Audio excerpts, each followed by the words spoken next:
Then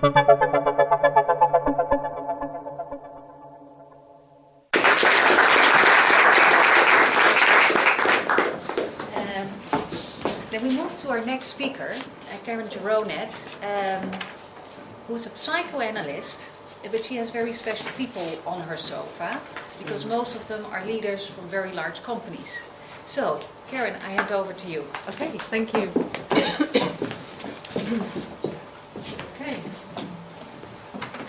Let's see.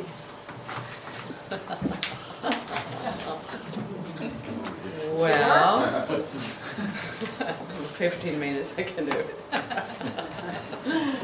Oh, hello. Hello. How are you? Great. Great. I have worked most of my life with questions that are related to psychological development and its implications for society. And naturally, leadership and working for a leadership institute was very, very rewarding for me. I learned a lot from it, and I'd like to share some of it with you now, and then maybe later on we can talk about what your experience is, because there is not one solution but an ongoing exploration in my experience, and that's what I will come to later. I plan to read this because I thought that I would appear in a studio given the instructions that I had.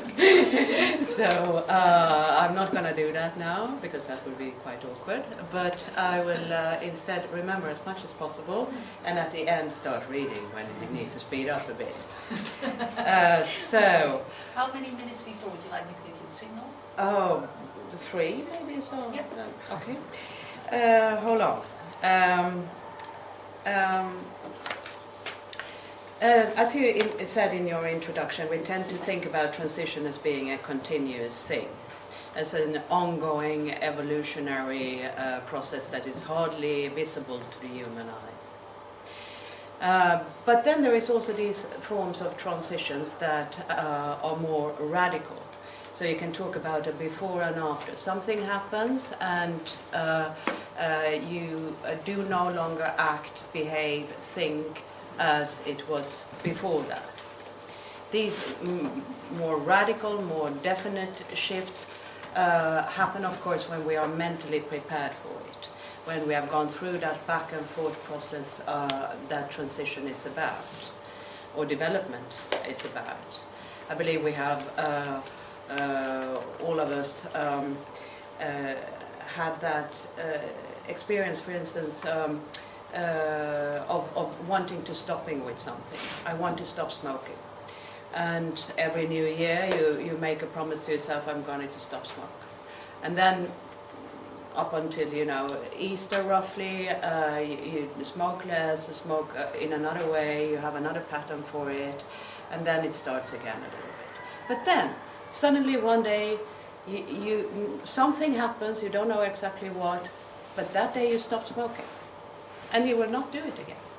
So, similarly, we have relationships, and not satisfied in that relationship, break off, say, no, this is it, I can't do it anymore. And then you go back, and then one day it's really over, and then you cannot go back, and you look back at it as it happened very long ago in your life.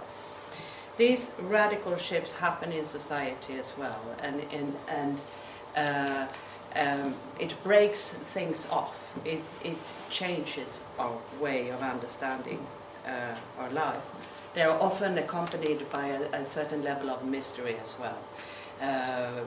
We find these moments as if cosmos is collaborating to create it for us. There is synchronicity, there are things happening that could not have happened actually.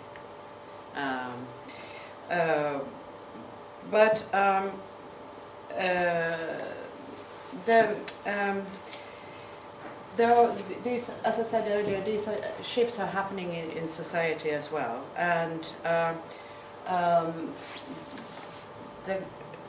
there is a lot of talk about the global shifts that we are facing at this point in time.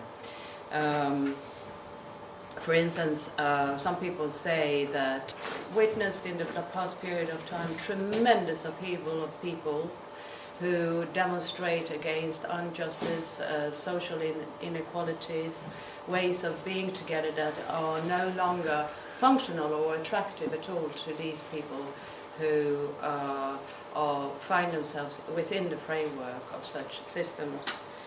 And it's a huge shift in our way of thinking about what our impact in society might mean for the future.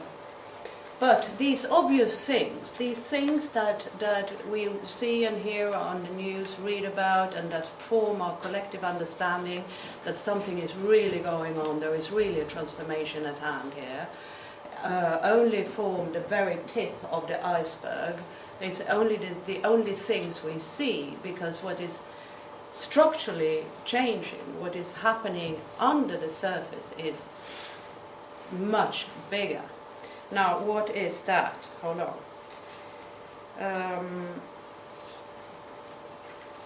Yes, so I believe that below the surface, below the obvious, beyond what we see as tangible manifestation, is something that's fundamentally more important.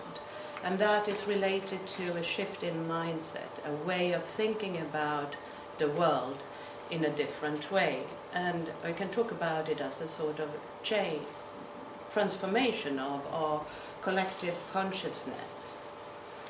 And I like to talk a lot about that, but I stick to the fact that the way we categorize the world, the concepts we use, the terms we apply, the way we identify a chair or a star or a feeling, these are ways we use to order an otherwise overwhelmingly complex world. Everything has to have a name and a place, and these things are changing. Our understanding of what leader means today, that is changing. We still mean chair when we point at a chair, but when you point at a leader, you don't mean the same thing anymore. And that goes as well for power. Power in the past, we knew, everyone, you would say power, and we would all see certain images floating up. But we start to see different things when it comes to power. This is reflected in leadership, and I see that directly every day in my practice, because people have to deal with this change and to adapt to it. It means that power today is not about steering and directiveness. It's much more about being flexible. How flexible can I be? How open can I be to what is? And when it comes to telling people, for instance, telling what to do, that's totally out. If you're a leader here, I warn you, don't do it. It's listening. The more you can listen, the more you can sort of hear between here, take in. That's power today.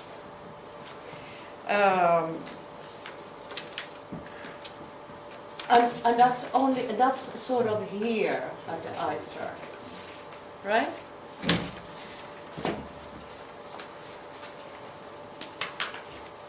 Yet, it seems that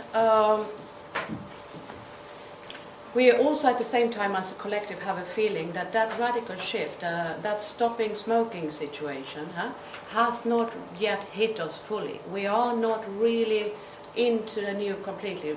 It's still a little bit back and forth. That's the collective sense that I pick up and perceive.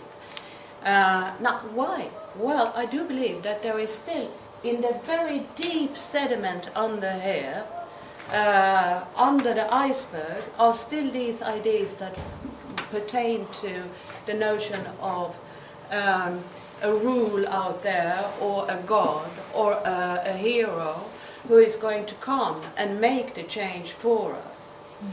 And we have not as yet come to terms with and face the fact that we live in a participatory universe, and each individual has the right and the might to carry themselves in such a way that you participate in a creative manner, in a conscious manner, to the progress of this transformation.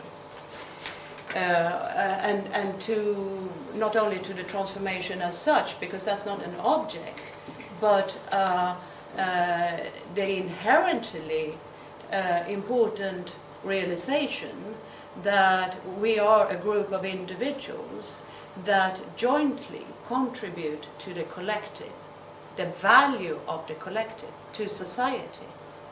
It's made up of us. When that realization dawns on a majority of humanity, that will definitely be the day when things have changed for good. Shall I stop now then, or 2 minutes? Oh.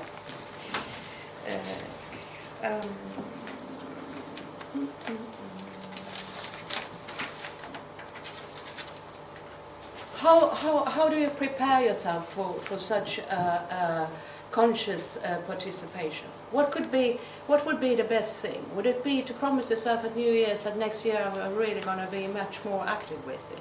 No, it's not. It's about facing the fact that unless you take a rather analytical approach to your past experiences, unless you really take a good look at your past experiences, you have a very small chance of getting out of them, and hence a minimum chance of transforming out of them, to change your habits of mind. So to cultivate observation in the here and now, together with reflection on it, is a way of disentangle yourself from that pattern, that habit of mind that prevents you from clearly and consciously interacting the way you might want to do and want to see yourself doing. What faculties do we need for such reflection to be effective? Well, take one of the most important human faculties, which we call intuition. You need to understand how to discriminate, to differentiate that, how to separate that from other important faculties, such as feelings. What is the difference for you between your intuition and your feelings? And if you do not know exactly what that is and how you do it, when you feel or when you access your intuition, you are very likely to make the mistake of projecting your own subjective ideas onto that very object or very situation in which intuition would actually have been a better solution to the problem. So I believe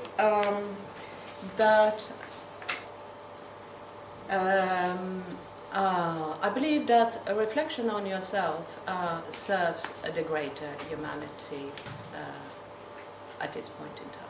Thank you very much.